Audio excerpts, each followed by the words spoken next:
Okay, so here's a memory card. That's the card itself. It's a micro SD size, and that's only an adapter. The small card will enter here in the lower part, and you have to push it in. Okay, and let's analyze it. It says the read speed is up to 85 megabytes per second. Of course, you can read faster from the card and you can write slower onto the card. So that's only the read speed, that's the higher number, 85 megabytes.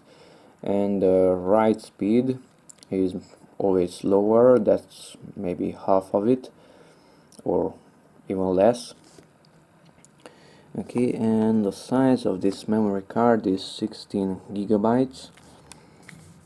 That's the card itself. 16 is mentioned here on the card also. Okay, it's a U1 class. We have U3 also. U3 is faster, U1 is slower.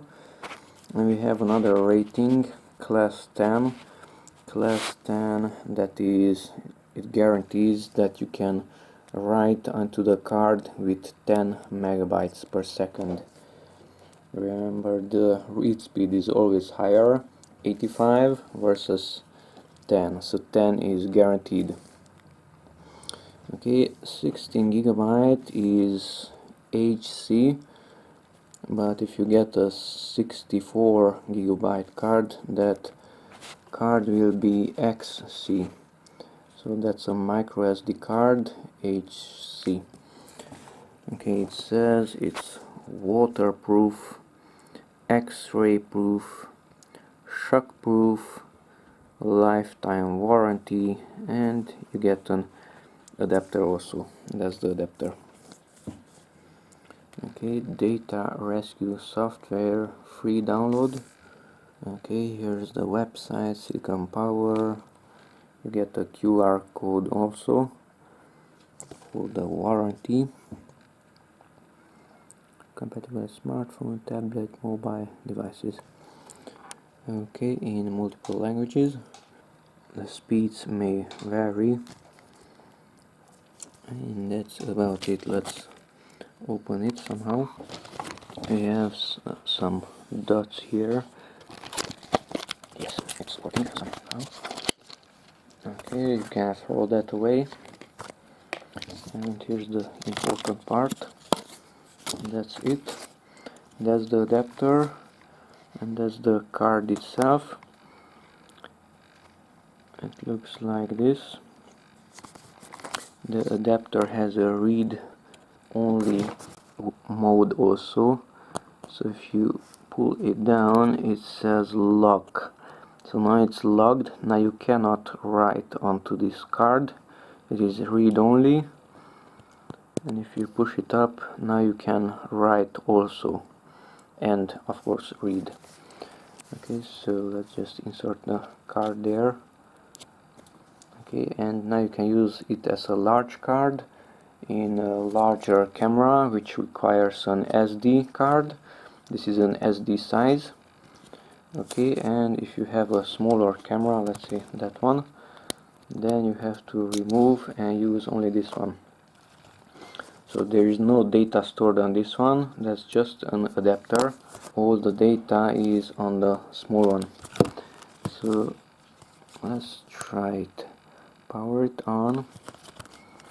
Welcome. And please insert card.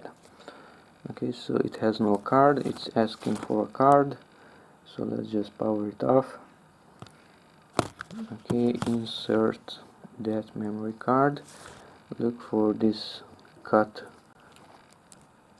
here on the top side, so you cannot insert it anyway in every position. So let's see, it's not entering this way, don't force it, but it should enter that way. Okay, there is a spring mechanism. This is coming out, so use your fingernails, thumbnails, and just push it in. Now the card is in. To remove it, just press it once and you can take it out.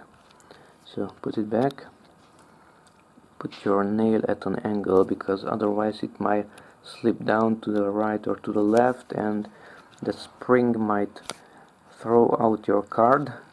So put it at an angle, and that's it. Now if I power on the camera, now it should not cry because of a mixing card, but it is recording. You see the dot in the upper right corner, that red one. Let's preview that video. Yes, it was recorded, so the card is functional. And if we take a look here on a computer, that's the memory card, USB drive, and the camera created that folder there. But if you go here to properties, then you can see that the card was already formatted in the FAT32 file system, and it is almost 16 gigabytes. The size is always a little bit less, 14.7 more exactly, and 16 megabytes are occupied, a tiny amount. Okay, that's it. Thanks for watching, and bye bye.